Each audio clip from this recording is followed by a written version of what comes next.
doesn't want to be a good storyteller? From marketers, Instagram influencers, anyone who's ever had a minute in a lift to win someone's attention. We all know the power of stories. But if every one of us in this room started telling a story right now, what would we hear?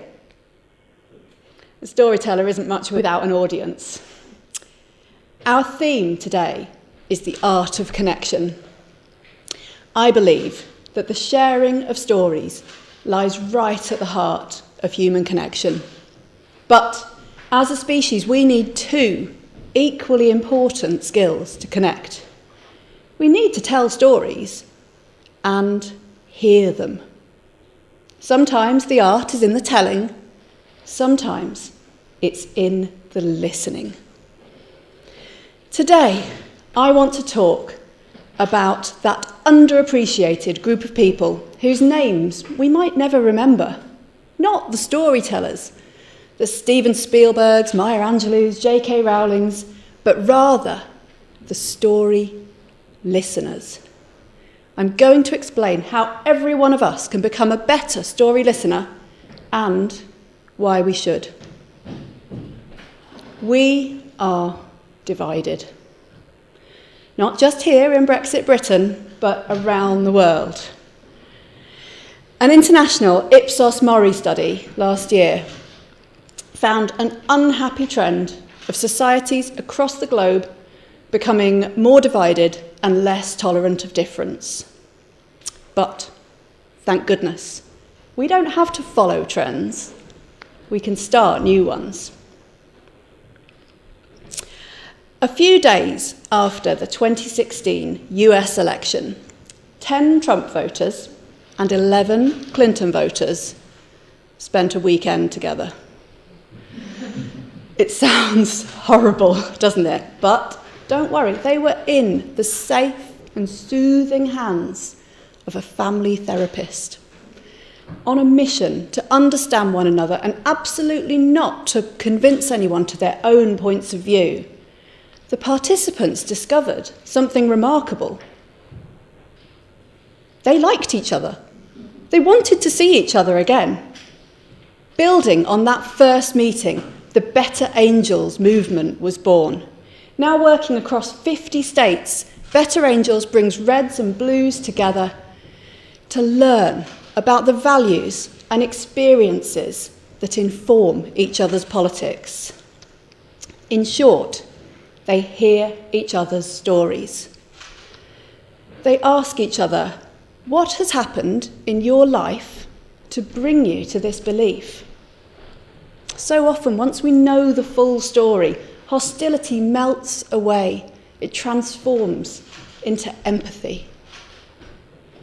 But it's different with our friends and family. We understand them, don't we? When it comes to the people we've shared food, holidays and Netflix with, surely we already know their stories. There was a time, about 12 years ago, when my mum got into the habit of phoning me several times a week. She had just one topic of conversation. She needed to tell me in meticulous detail about a never-ending series of very specific IT problems. I tried everything to help her. I asked her if she tried turning it off and on again. I asked her if she thought of phoning my brother. In fact, I suggested quite a long list of people she could ask for help, people who weren't me. The calls persisted. Eventually, I explained that regrettably, I was unable to help on this occasion and I wished to unsubscribe from further updates. Then I got on with my busy, all about me, 20-something life. I was working as a researcher at the time, mainly for BBC Radio 4. I was pretty low down in the pecking order, but nevertheless, every day I got to phone up world-class leaders and experts and pick their brains. Oh yeah, when I was talking to distinguished people with important stories to tell, I was all ears. I don't come out of this story well, I should just warn you now. It gets worse.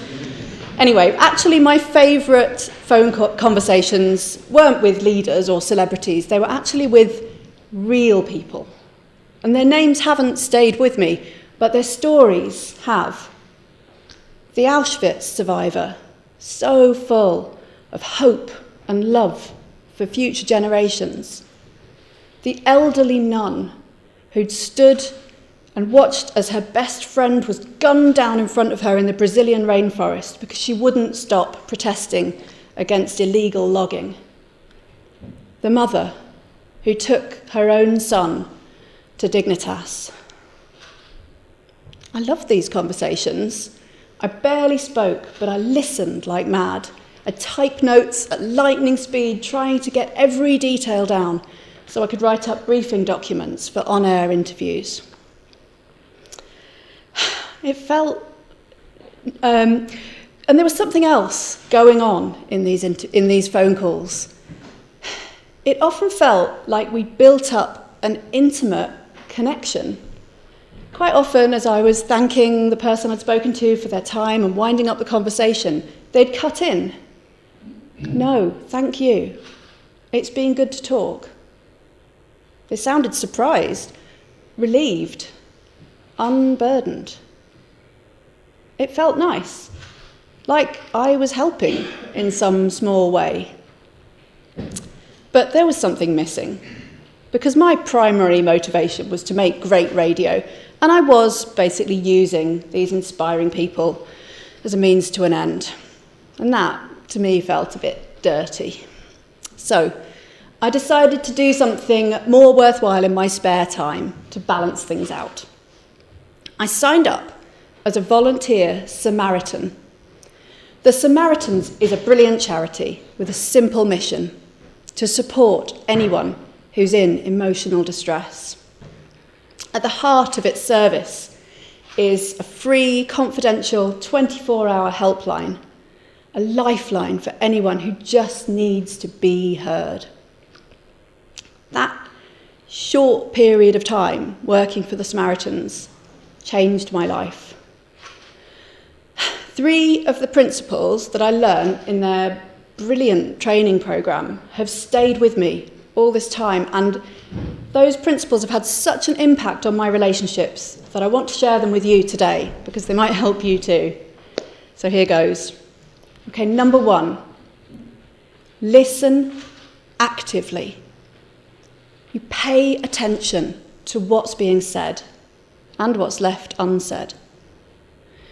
Ask open questions, prompt, encourage. Sometimes you don't even need to ask a question. You just allow the speaker their moment of silence. Don't jump in. You also have to show that you're listening.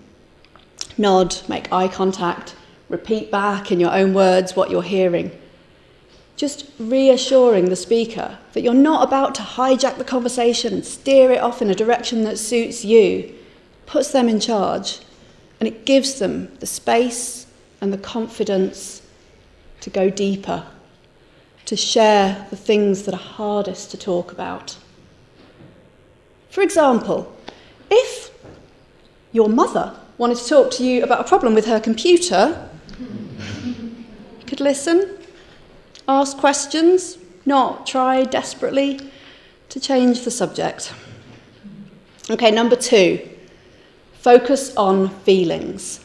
Samaritan volunteers help callers to move beyond the facts of their situation and explore how it's making them feel. How do you feel? How do you feel? How do you feel? It's such an important question, because when you ask someone how they're feeling, you show them that you care, and you reassure them that however they're feeling, it is okay. For example, if your mother keeps trying to tell you how frustrated an ongoing IT problem is making her, you could respond to the distress in her voice and empathise with her feelings. rather than trying to solve the technical issue when you know, and so does she, that you're a technological idiot. Okay, number 3, don't judge. Samaritans always withhold judgment and they don't give advice. Now, I did struggle with that one because my advice is actually really wise. But no, apparently, if you give advice, you're taking someone's story over and making it all about you. So what you need to do is listen to them. When somebody's in distress and you want to help them, let them do the talking. Let them reflect on how they feel about their actions. Because actually how you feel is not what's important here. When somebody feels judged, they immediately become defensive. They clam up, and that beautiful opportunity for connection is gone. For example, if you make your mother feel like her experiences are trivial, eventually she will confide in someone else, or she won't confide in anyone. So this is all hard work. I get it wrong all the time. Still, I'm not saying that I've learned how to always be like this. And also, of course, you can't act like a Samaritan in every single human interaction. If you're trying to get a builder to quote for loft insulation and you insist on talking about emotions and feelings and you refuse to discuss any facts, it's going to be a surreal conversation.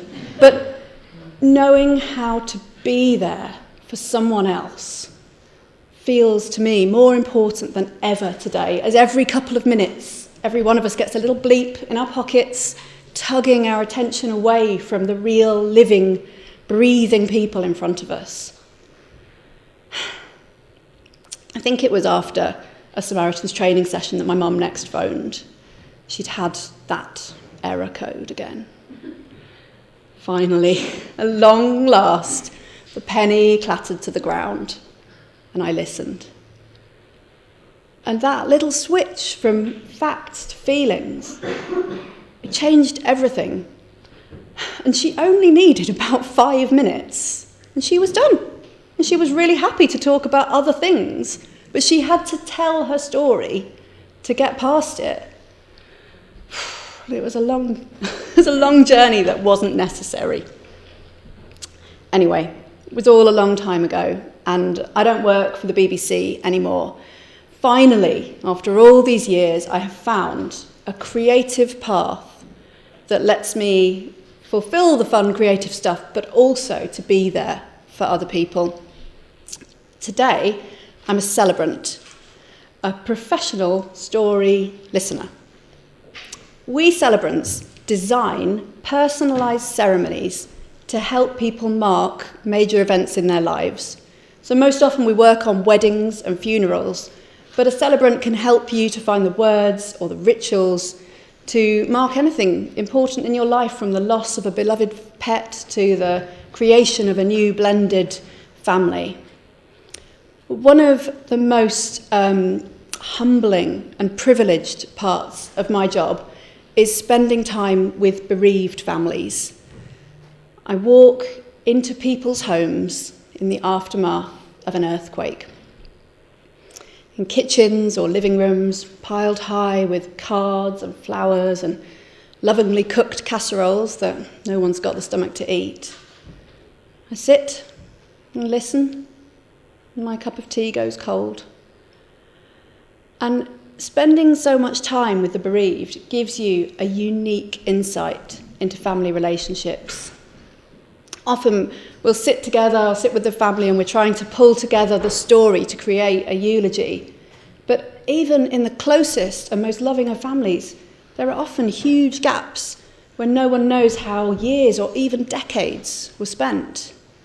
There are questions, unexpected emotions, an overwhelming sense of powerlessness. Because death robs us of our power to connect. And now is the time to improve our relationships. So that is the crux of my talk. Follow those 3 Samaritans tips with your friends, with your family, with the stranger on the bus who won't let you read in peace, with the keyboard warrior who hates everything you believe in. Just try it. It's one of the kindest things you can do for someone, to really hear them. So we can't all be famous raconteurs, novelists, filmmakers, but every one of us can become a story listener. You just have to listen to the stories that aren't told by experts, coax out stories that have been hidden for decades. And once you get good at it, it can become your superpower. Connection, when it happens, can transform the most intractable of situations. It could help you heal conflicts or tensions that have been festering in your family for years. It could bring you a longed-for intimacy with a parent, your child, your sibling, a connection you really didn't believe was possible. Maya Angelou famously said, "People will forget what you said, people will forget what you did, but people will never forget how you made them feel."